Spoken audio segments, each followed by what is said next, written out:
En 1944, la Segunda Guerra Mundial estaba alcanzando su clímax dramático. Nos disparaban misiles, sobrevolaban aviones. Mientras los aliados libran una guerra total para liberar a la Europa ocupada, Fue una guerra en la que todos los bandos aprendían a medida que avanzaban. desde las playas de Normandía El agua estaba llena de sangre. Estaba muy roja. a los bosques de Alemania, Todavía recuerdo los muertos tirados allí. ambas partes desplegaron armas de mayor potencia y sofisticación. Y este tanque de repente les da a los estadounidenses una gran ventaja. Es una bestia muy eficaz. Esta es la historia de la campaña final de los aliados occidentales, contada por hombres de los dos lados que estuvieron allí. Hacías lo que hacías, disparar y maniobrar. Él era mi hermano. Segunda Guerra Mundial. Batallas de Europa. En septiembre de 1944, los aliados empezaron una batalla desesperada por eliminar las tropas fuertemente atrincheradas de una vía fluvial estratégica clave de la frontera de Bélgica con Holanda. Los alemanes habían estado allí durante 4 años. Conocían el lugar como la palma de la mano. A pesar de todo lo que se diga, eran muy duros. Tomar el estuario del Escalda era vital para que los aliados avanzasen a Alemania. Pero las fuerzas alemanas ocupaban ambas orillas y aprovechaban todas las ventajas que les ofrecía el abrupto terreno. Cada vez que avanzábamos, los alemanes volaban los diques e inundaban la tierra. Estaba todo cubierto de minas. Había minas por todas partes. La ardua campaña de un mes para tomar el estuario fue la batalla más sangrienta de Canadá en la Segunda Guerra Mundial. Esta es la historia de la Batalla del Escalda. La Batalla del Estuario del Escalda. En septiembre de 1944, la Alemania de Hitler tenía grandes derrotas. Este verano, el Ejército Rojo de Stalin había aplastado a las fuerzas alemanas en el frente oriental y había llegado hasta Polonia y Rumanía. Al oeste, los aliados habían liberado Francia y se estaban acercando al Rin y a la frontera alemana. Pero una crisis de suministros de los aliados hizo que el avance se parase en seco. Las industrias de los aliados en Estados Unidos y Gran Bretaña producían enormes cantidades de suministros. Decenas de miles de tanques, millones de proyectiles y millones de litros de combustible. El reto era entregar esos suministros a las tropas de primera línea. Los aliados tenían 4 ejércitos desplegados. 2,5 millones de hombres avanzaban en un amplio frente hacia el Rin. Pero los suministros todavía venían por la cabecera de la playa de Normandía, a casi 500 kilómetros de la retaguardia. Las tropas del frente ya no recibían el combustible y la munición que necesitaban para seguir avanzando. La guerra moderna requiere de mucho combustible. Los tanques tragan más combustible que nuestros coches. Hubo un intenso debate sobre cuál sería el próximo movimiento de las fuerzas aliadas, porque se estaban quedando sin suministros. Pero el 4 de septiembre, la 11ª División Acorazada Británica capturó el puerto belga de Amberes. De manera crucial, los británicos, con la ayuda de la resistencia belga, pudieron tomar el puerto intacto antes de que los alemanes lo sabotearan. Todo parecía indicar que los problemas de suministros de los aliados se acabarían pronto. Hay kilómetros y kilómetros de puertos ahí. El de Amberes es el mayor, o era entonces el mayor puerto de Europa. Era un caramelo para el ejército británico. Teníamos Amberes y el puerto estaba intacto. Las grúas y todo lo demás funcionaba. En otros lugares, como los puertos que habíamos tomado, los alemanes habían explotado las grúas y todo, así que no podíamos usar los puertos adecuadamente. Pero había un gran problema. Amberes está conectada al mar por medio de un estuario de 73 kilómetros de longitud del río Escalda, que todavía estaba fuertemente minado y defendido por los alemanes. Los aliados no podían enviar suministros a Amberes hasta que el Escalda quedara despejado. Una vez que el estuario del Escalda estuviese despejado, los aliados podrían convertirlo en su principal puerto de suministros, que bastaría para suministrar prácticamente toda su maquinaria de guerra para lo que quedaba de campaña a medida que entraban a Alemania, algo que, por supuesto, los alemanes también sabían. Los alemanes habían fortificado la costa con unos cañones en la isla de Walcheren, que dominaban el estuario del Escalda occidental, lo que imposibilitaba que los barcos aliados llegaran a Amberes. Los cañones del estuario estaban protegidos por búnkeres bajo una espesa capa de hormigón, casi impenetrables a los ataques aéreos. Solo se podían tomar por tierra, cruzando un paisaje de ríos y marismas con caminos llenos de artillería y cañones antitanques, y playas cubiertas por alambradas y campos de minas.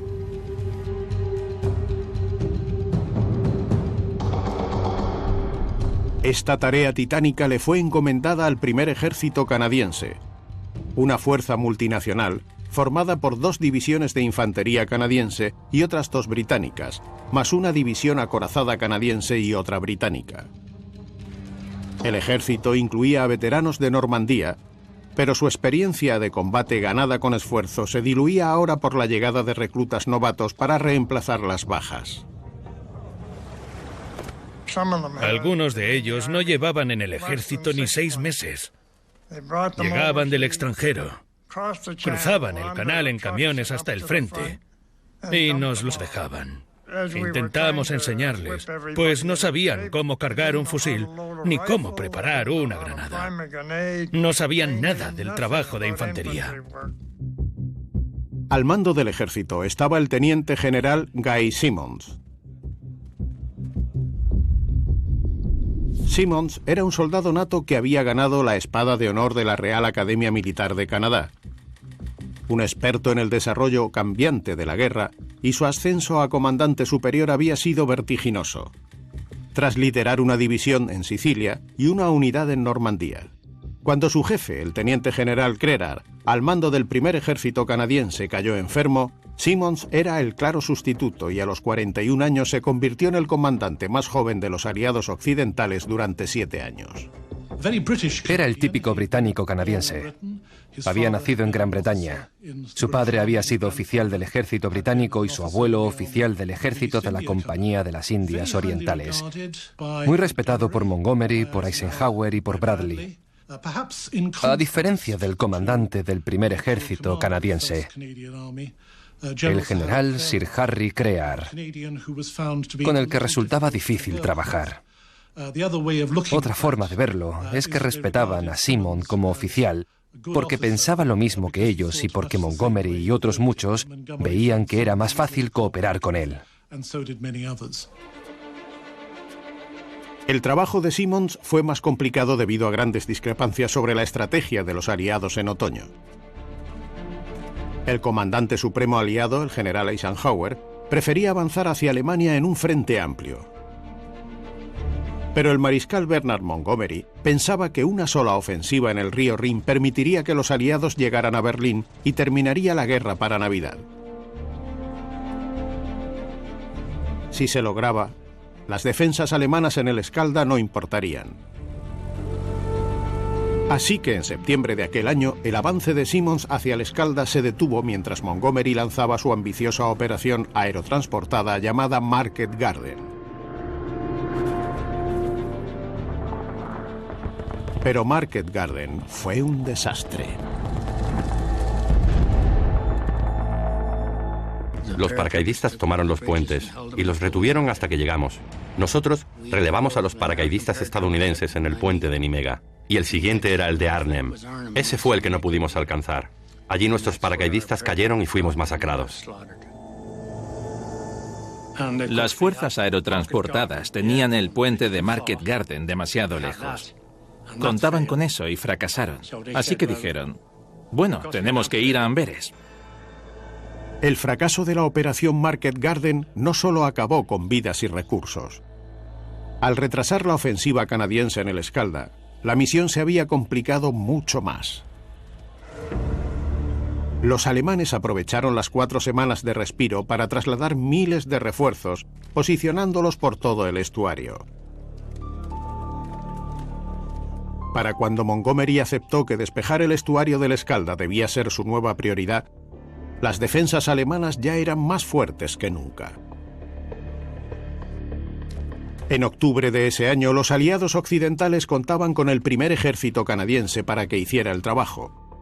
De ellos dependía despejar el estuario del Escalda de defensas alemanas, para que así los suministros y refuerzos urgentes pudieran llegar al puerto de Amberes. Hasta ahora los esfuerzos del primer ejército canadiense habían sido empañados por otros acontecimientos, pero ya no sería así. El plan canadiense constaba de 4 fases. Primera fase. La segunda división de infantería canadiense, apoyada por la 4ª división acorazada, partirían al norte desde Amberes para asegurar Bundsrecht y Bergen-op-Zoom, en el istmo de la península de Beveland. Segunda fase. La 3ª división de infantería canadiense y la 1ª acorazada polaca eliminarían las fuerzas alemanas a lo largo de la orilla sur del Escalda. Tercera fase. Las tropas canadienses avanzarían hasta la estrecha península del sur de Beveland antes de que Simon iniciara la 4ª fase, un ataque a la isla de Walcheren por tierra y mar. Uno de los mayores retos a los que se enfrentaban las tropas era el paisaje abrupto. El terreno estaba mojado y pantanoso en un campo abierto rodeado por diques y canales. La tierra en torno al Escalda era territorio de Polderes, lo que significaba que había sido reclamado por el mar. La tierra estaba dividida en diques y el espacio que había entre ellos lo habían inundado los alemanes. Habían inundado la tierra, por lo que estabas en el agua todo el tiempo. La única protección que tenías era llegar a lo alto de... ¿cómo se llama? Los diques. Pero entonces te convertías en un blanco. Los diques eran como terraplenes empinados de unos 4 metros de alto que los convertían en posiciones defensivas ideales para los alemanes. Al apenas disponer de carreteras para utilizar los tanques, la lucha por el Escalda iba a ser, sobre todo, una batalla de infantería. ¿Por qué las fuerzas aéreas no actuaron y lo arrasaron todo? Eso hubiese bastado. Tenían todo tipo de municiones, en vez de enviar a la infantería allí. Dios mío, qué horror. Los soldados canadienses dependían más que nunca de las armas y de lo que pudiesen cargar por las llanuras pantanosas y terraplenes empinados. El ejército canadiense de 1944 estaba equipado y armado prácticamente igual que el ejército británico. Y lo mismo se podía decir del entrenamiento y las tácticas. En cada pelotón, la mayoría de soldados iban armados con un fusil Lee Enfield número 4. Los comandantes de brigada iban con subfusiles Sten, pero a diferencia de los alemanes, que estaban muy bien hechos y con un diseño de alta precisión, estos eran baratos. Estos costaban 15 chelines. Solo había 2 piezas hechas a máquina, el cañón y el cerrojo. El resto se hacían con láminas de acero troquelado y soldado. Pero lo cierto es que no eran muy fiables. La principal arma de apoyo de infantería era la ametralladora ligera Bren. La Bren era increíblemente precisa, totalmente fiable y muy bien diseñada. Podías disparar 2 balas por el mismo agujero si eras un tirador experimentado. Estas armas y tácticas que se habían perfeccionado en los enfrentamientos desde Normandía eran inútiles en la batalla del Escalda porque el terreno estaba inundado, no había oportunidad de maniobrar y las tropas circulaban por acequias, diques y carreteras elevadas, así que tenían que avanzar por un frente muy estrecho, por lo que desde el otro lado los alemanes sabían exactamente por dónde venían. Esas defensas alemanas habían sido expuestas a sacrificios incluso mayores por el Führer y habían implementado una nueva estrategia, la Festung, o ciudades fortaleza. Hitler designó ciertas áreas como zonas fortificadas o ciudades fortaleza, cuyo objetivo era animar a las defensas de aquellas ciudades para que combatieran hasta el último hombre, para que no se rindieran, para que vendieran cara su derrota y para que destruyeran la utilidad de aquellas áreas. Esto lo hizo con varias ciudades portuarias. Lo hizo con el estuario fuera de Amberes y su objetivo era retrasar a los aliados todo lo posible. Pero aquel verano el ejército alemán había sufrido un número elevado de bajas y materiales, tanto en Francia como en el frente oriental. Cada vez dependían más de adolescentes y reclutas de segunda fila. La mezcla heterogénea en las divisiones apostadas en el Escalda era un ejemplo de la mermada potencia de la Wehrmacht. La 64ª División, que defendía la orilla sur del Escalda con 11.000 hombres y un montón de armas pesadas, era la más fuerte. A las 3 divisiones de la Unidad 67, que ocupaban la zona norte de Amberes, les fallaban las fuerzas y la mayoría de ellas estaban mal entrenadas. Mientras que la 70ª División, que ocupaba la isla de Walcheren, estaba compuesta por hombres que hasta hace poco estaban clasificados como no aptos para el servicio militar. Las anteriores batallas y las enormes bajas habían supuesto tantas pérdidas para el ejército alemán que francamente no eran capaces de reclutar suficientes hombres para renovar sus filas, de modo que lo que hicieron fue ir a los hospitales militares para llamar a filas a personas que en ese momento no eran aptas para el servicio y las reincorporaban a unidades específicas. Veías lo que se llamaban batallones del estómago, que eran aptos, pero necesitaban una dieta especial. Los batallones del oído, que eran hombres que tenían problemas de audición y necesitaban médicos especiales. O batallones de los pies. A todos ellos los volvían a poner al frente, no como infantería de primera clase, pero sí como hombres que todavía podían luchar. El 2 de octubre, la 2ª División de Infantería canadiense inició la batalla del Escalda con un ataque al norte de Amberes. Su objetivo era asegurar el acceso a la península del sur de Beverland, aislando a las fuerzas alemanas de la tierra firme holandesa. Pero antes tenían que pasar por los pueblos de Hooge-Heide y Bundsrecht.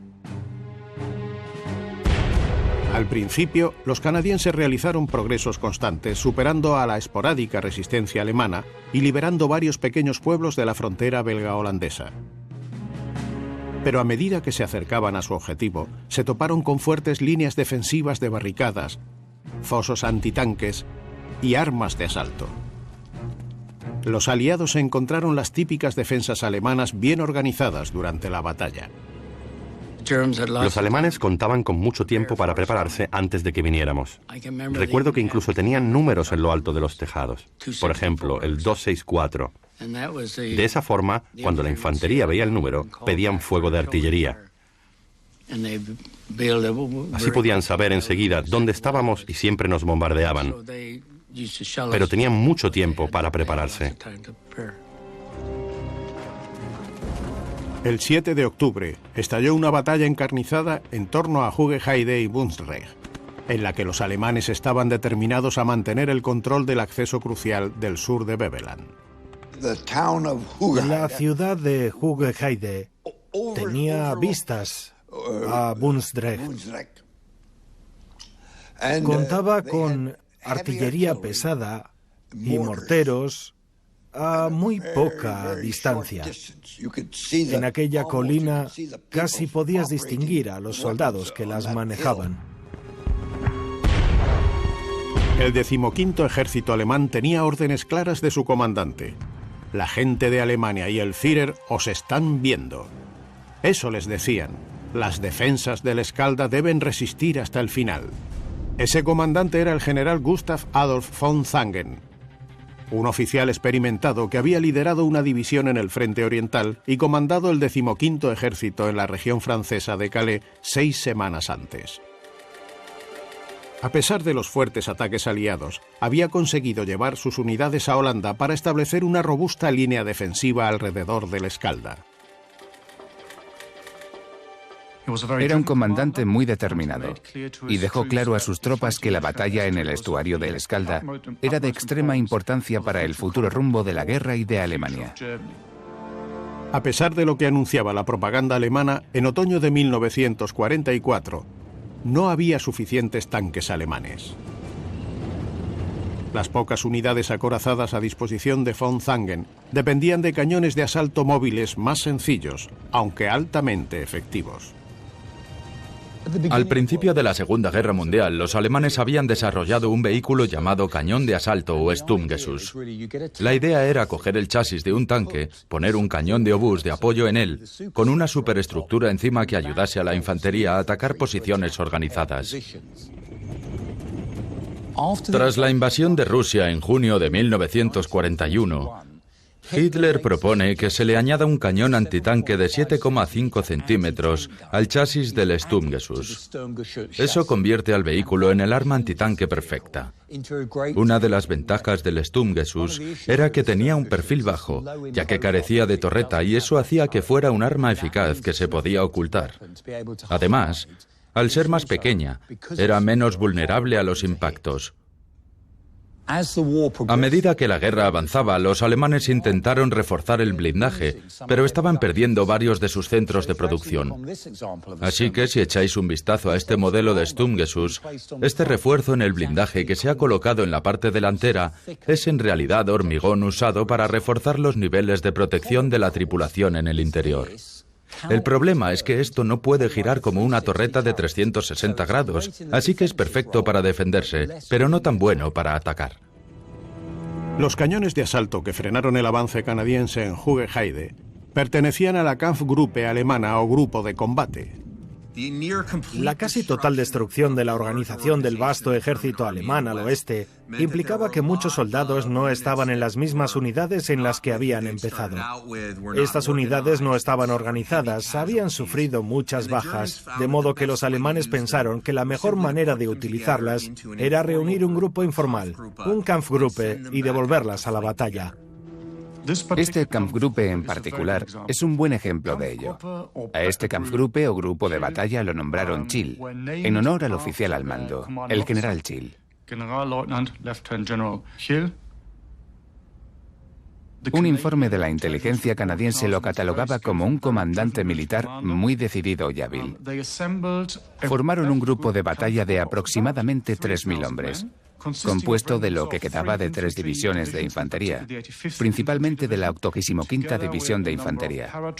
Estos hombres, junto a varios paracaidistas, eran conocidos por los alemanes como la Brigada de Fuego del Estuario del Escalda.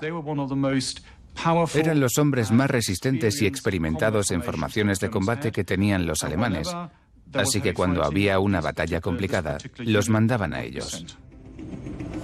El grupo de batalla de Chill opuso una fiera resistencia y lanzaba contraataques veloces y demoledores cuando le era posible.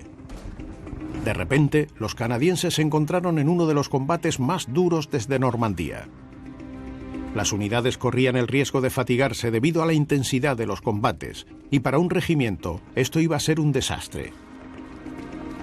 La Guardia Negra de Canadá tenía un historial detrás de mala suerte. En Normandía, en un ataque desastroso, sus 2 oficiales superiores habían muerto y el regimiento había sido hecho pedazos. El viernes 13 de octubre, el mismo regimiento tenía órdenes de dirigir un ataque a una vía sobre un terraplén tomada por paracaidistas de la Kampfgruppe Chill. Ese día pasaría a la historia del ejército de Canadá como el Viernes Negro. Ellos tenían la parte alta de la derecha y nosotros estábamos abajo en la llanura, protegidos por 2 o 3 pólders. Los alemanes tenían el último pólder y si asomabas la cabeza te tiraban una granada. A la izquierda estaban las vías del tren, que también estaban ocupadas. Nuestro objetivo era pasar esos pólders, llegar a la estación y detener los movimientos del enemigo en la carretera y en las vías. No lo logramos. Perdimos a todos aquellos hombres. El Viernes Negro, día 13.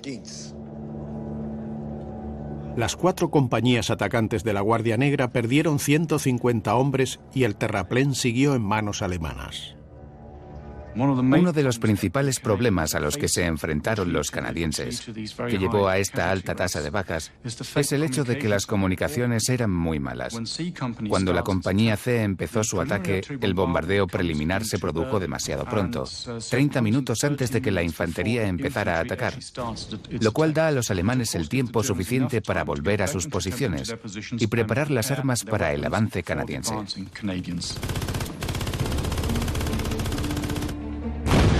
Los canadienses atacaron de nuevo 3 días después. Al fin, gracias a su tenacidad e implacable potencia de fuego, consiguieron llegar a lo que quedaba del pueblo holandés de Bundsrecht. Los canadienses habían pagado un alto precio por cercar la península del sur de Beveland y a los 15.000 soldados que la defendían. Mientras tanto, Simmons había iniciado la segunda fase de la batalla de la orilla suroeste del Escalda, apodada Bolsa de Bresken. El primer obstáculo de los canadienses era el canal de Leopold. El general Simmons creía que en despejar la Bolsa de Bresken, nombre en clave de la operación Switchback, tardaría 4 días. Empezó el 6 de octubre con un ataque al canal de Leopold. Para algunas compañías, el viaje se hizo bajo un silencio inquietante. Teníamos órdenes de no disparar, a no ser que fuéramos atacados. De repente, nos dimos cuenta de que los alemanes debían tener las mismas órdenes porque nos veían, pero no nos atacaban. Así que todo estaba en silencio en el canal. Algunas compañías canadienses cruzaron el canal sin ser atacadas. Pero otras no tuvieron tanta suerte y se encontraron con una feroz resistencia, llevándose muchas vidas. Luego se supo que la inteligencia aliada había subestimado seriamente la potencia de las fuerzas alemanas en la Bolsa de Bresken. Poco a poco, los canadienses montaron una cabeza de puente en la otra orilla del canal. Walter Balfour, un ametrallador de la 4ª División Acorazada canadiense, divisó a un observador de artillería alemán dirigiendo el fuego hacia su unidad. Abrí fuego sobre él con la ametralladora Bren. Había bajado de lo alto del dique porque habían disparado a la ametralladora en ese momento. Intentaba ocupar la cima del dique, pero después mis otras tropas que estaban más arriba dijeron que habían visto a 2 camelleros alemanes salir con mucho cuidado preguntándose si iban a ser disparados o no. Podían haberlos alcanzado, pero no los molestaron. Dijeron que fueron hasta un montón de maleza, cargaron a un hombre en la camilla y se lo llevaron. Aquello solucionó el problema de estos 2 hombres que estaban al pie del canal. Ese tipo les estaba creando mucha confusión y muchos problemas. Cuando la intensidad del ataque en el canal bajó, Simmons envió a una brigada canadiense para realizar un arriesgado ataque anfibio por el flanco sobre Hoofdplaat. El ataque fue posible gracias a la ayuda de un nuevo vehículo anfibio extraordinario, originalmente diseñado para un clima más soleado. Esto es lo que llamamos Búfalo. Se desarrolló a partir del diseño de otro vehículo que rescataba a la gente de los Everglades de Florida. La idea era que pudiese flotar, pero que también tuviese orugas. Las orugas estaban diseñadas de tal forma que incorporaban estas palas, así que cuando giraban podían propulsar un vehículo por el agua. Al ejército estadounidense le gustó la idea y las fuerzas británicas y canadienses los usaron también. Hubo varias operaciones para despejar el estuario del Escalda en la isla de Walcheren en su etapa final. Fue entonces cuando el Búfalo, con su capacidad anfibia, con su capacidad para transportar hombres por tierras pantanosas, para cruzar ríos, diques, incluso el mar abierto, se hizo valer. Pero los canadienses apenas habían tenido tiempo de entrenar con los nuevos vehículos anfibios, lo que obligó a posponer la operación 24 horas. Cuando se hizo el ataque fue todo un éxito. La infantería canadiense desembarcó tras las líneas alemanas sin apenas resistencia. Los alemanes concentraron inmediatamente todo el fuego contra esta peligrosa cabeza de puente. Tag Bidler era morterista de la brigada canadiense. Fue una noche mala. Estuvimos en vilo toda la noche. No pudimos dormir hasta las 8 de la mañana o así. Pero a eso de las 11, un obús alcanzó la parte superior de nuestro granero y empezó a caer polvo y metralla por todas partes. Bob estaba tumbado a mi lado. Los 2 estábamos bajo una especie de comedero. Y alguien dijo: ¿estáis todos bien? Y Blackie dijo que estaba herido. Le habían dado en la pierna. Cuando oí eso exclamé: «Bob, le han dado a Blackie». Y Bob se dio la vuelta. Tenía un trozo de metralla en la cabeza, solo un trocito que apenas sangraba, pero murió.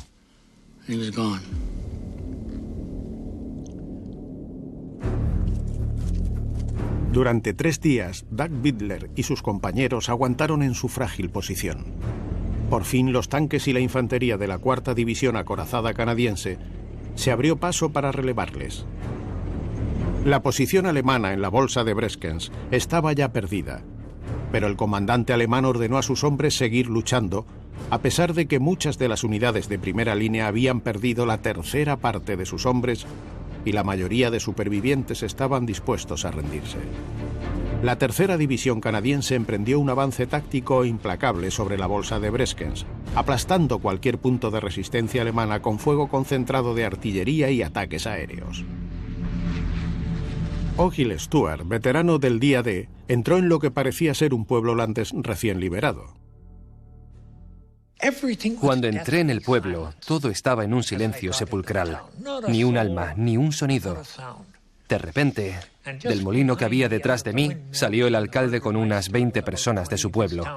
Yo fui hasta ellos, me abrazaron y me besaron, y les dije, ¿es que no tuvisteis la oportunidad de dar estos besos y abrazos a los de infantería cuando entraron ayer?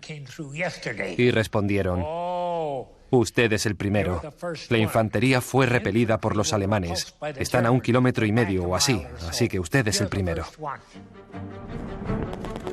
El 3 de noviembre, la bolsa de Breskens por fin cayó con la rendición del comandante de división alemana y el resto de sus tropas. Los canadienses estaban estrechando el cerco al estuario, aunque a un alto precio. Había llegado la hora de lanzar su ataque final a la isla de Walcheren y de neutralizar los cañones costeros que dominaban el Escalda.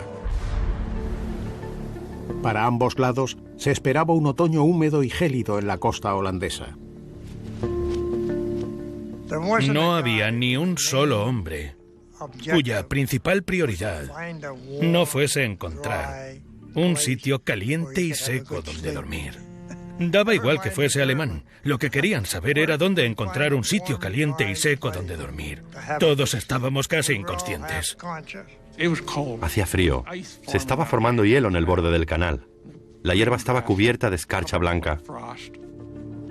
Los soldados luchaban diariamente por mantenerse calientes y secos y por encontrar comida caliente.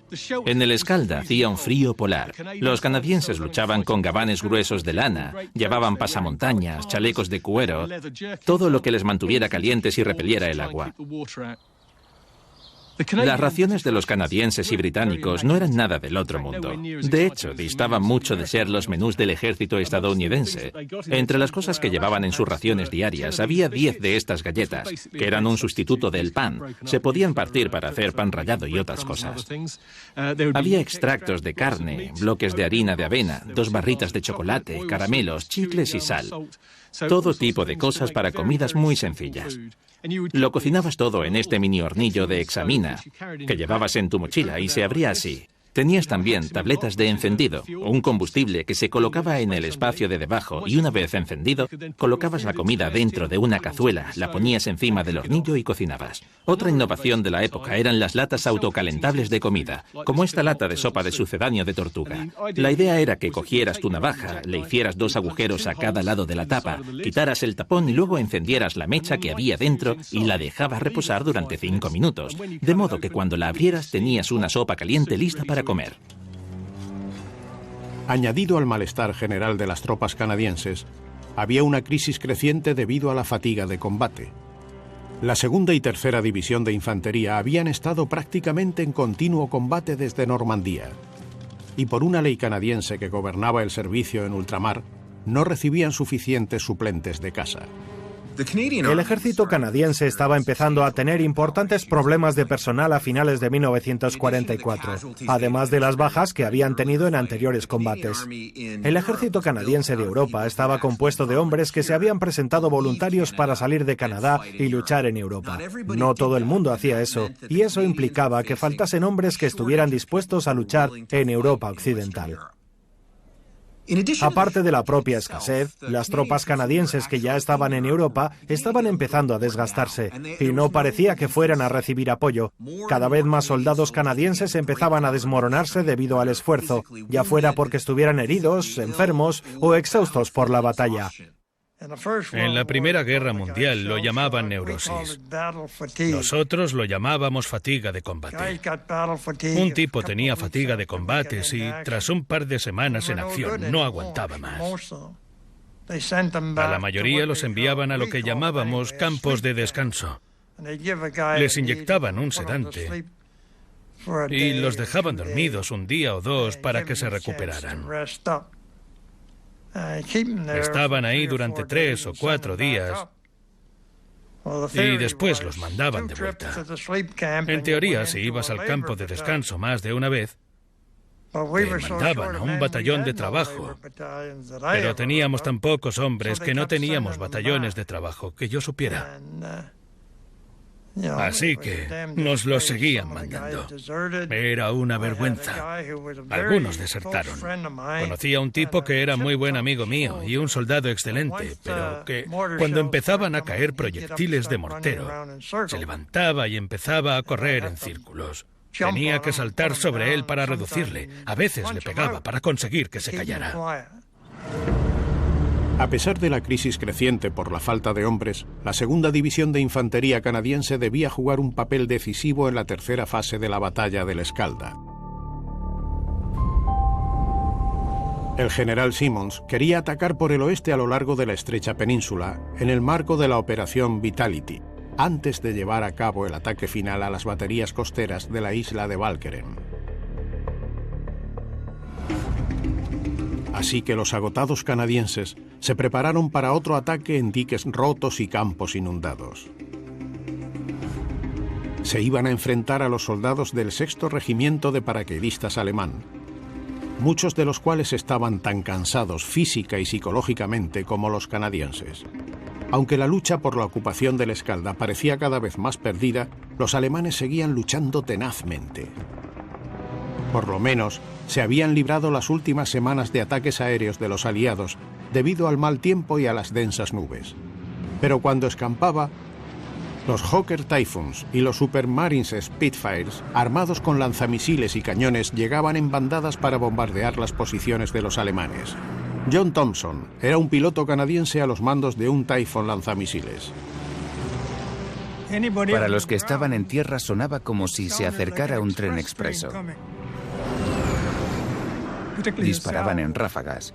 Y los alemanes se ponían en alerta cuando los atacaban con Typhoons. No les gustaba el ruido que hacían. Varios prisioneros alemanes decían que el sonido de esos misiles era terrorífico. A finales de octubre, los aliados interceptaron señales de radio enviadas al cuartel general del general von Zangen y enviaron 4 escuadrones de Typhoons para destruirlo. El ataque acabó con 74 oficiales alemanes y formó el caos durante días en el cuartel del 15º Ejército. Los canadienses esperaban favorecerse de un nuevo ataque a la península, pero habían aprendido la lección del Viernes Negro. Esta vez, las defensas alemanas fueron bombardeadas por una enorme cortina de fuego de artillería antes de que la infantería pudiera refugiarse en la oscuridad. Fuimos hacia allí, más o menos, a las 2 de la mañana. Nos quedamos en una zanja a un lado de la carretera hasta las 6, cuando nos dieron la orden de atacar. Debíamos atravesar casi 1 kilómetro de campos de remolachas, llanos como tortitas, sin nada más que remolachas, para tomar el dique al otro lado, que estaba ocupado por los alemanes. Apenas habíamos cruzado la carretera cuando tuvimos que replegarnos a la zanja porque el fuego de ametralladora era tan intenso que no te podías mover. De algún modo nos las arreglamos para cruzar ese campo de remolachas y llegamos hasta el dique del final. Éramos muy pocos los que conseguimos llegar allí. Y aunque no pudimos hacer gran cosa, pasamos el resto del día tirándonos granadas los unos a los otros.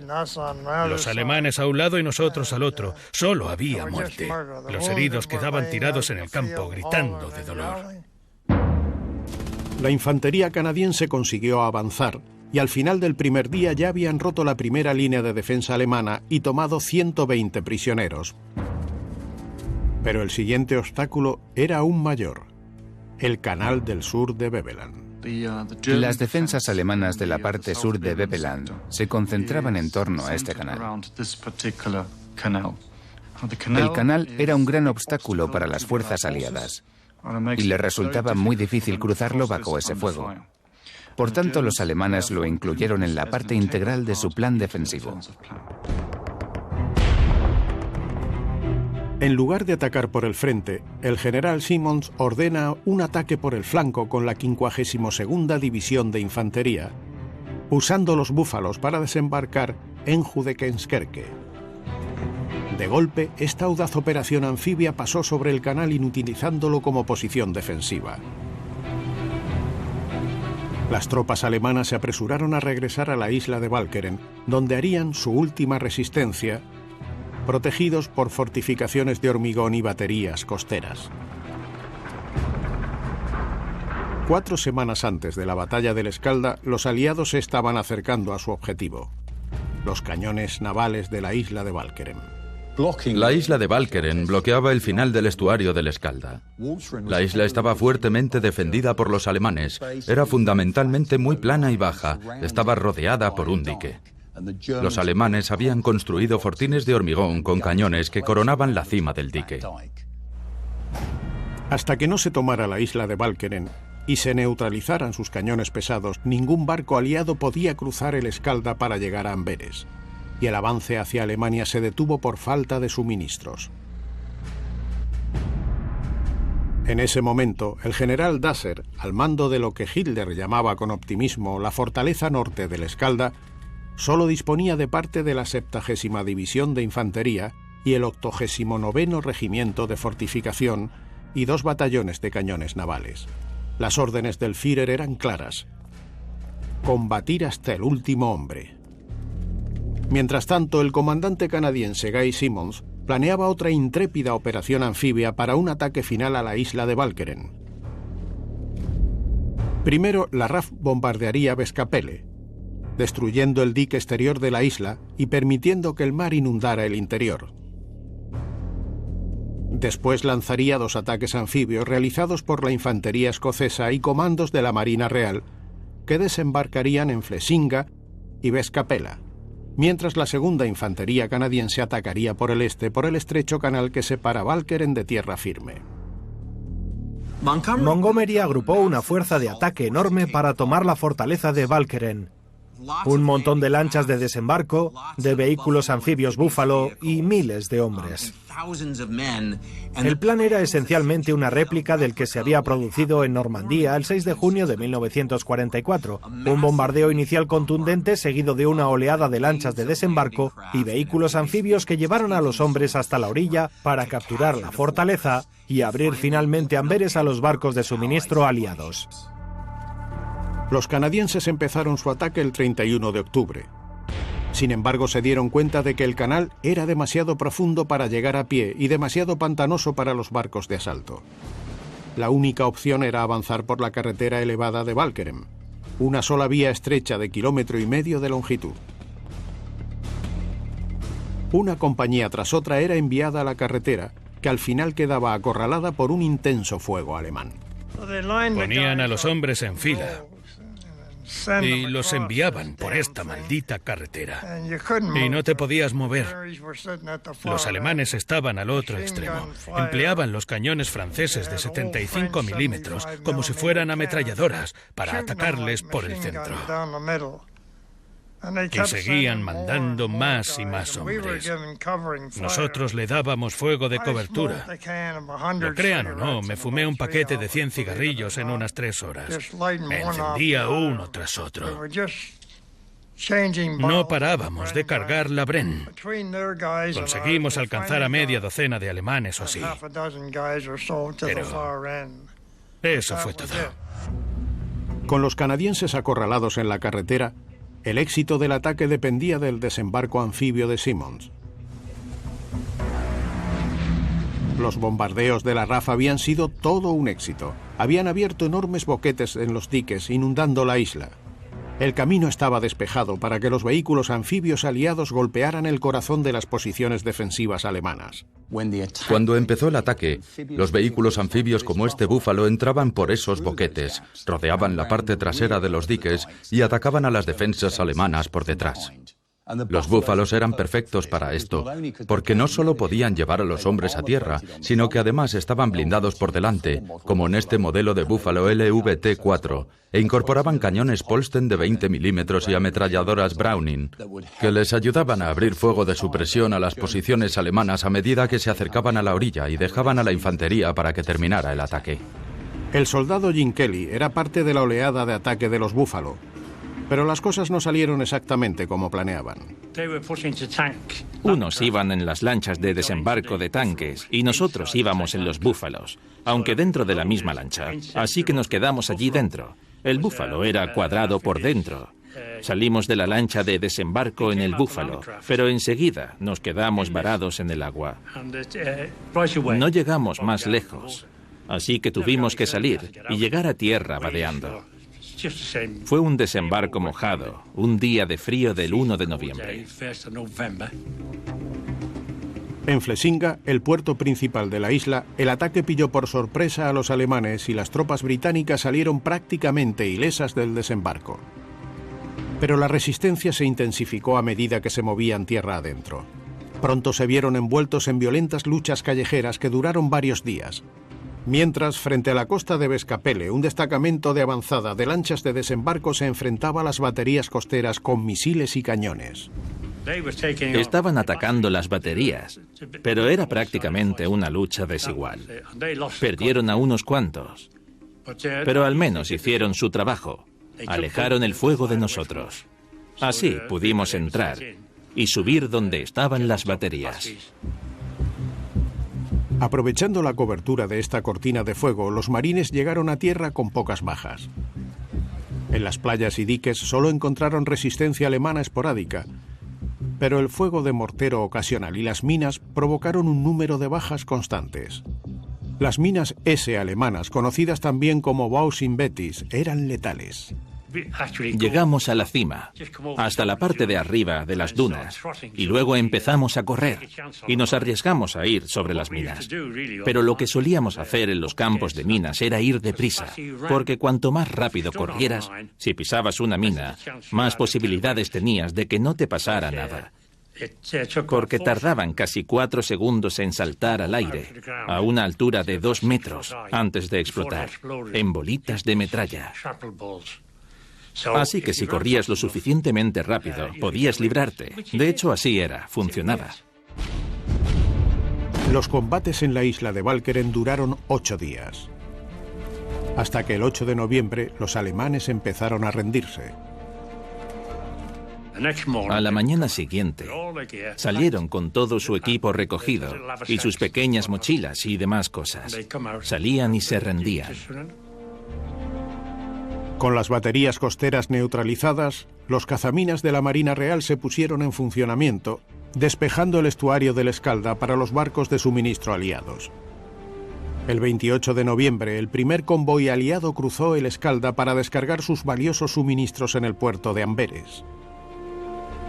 El primer barco en descargar era de Canadá. La liberación de Amberes fue un duro golpe para el Tercer Reich.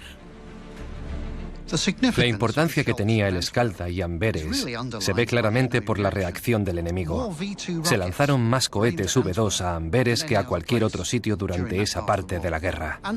Amberes era también muy importante en lo que respecta a la ofensiva final de Hitler en la guerra, la ofensiva de las Ardenas, porque el objetivo era volver a tomar Amberes, cortar los suministros y socavar toda la maquinaria de guerra aliada en el frente occidental.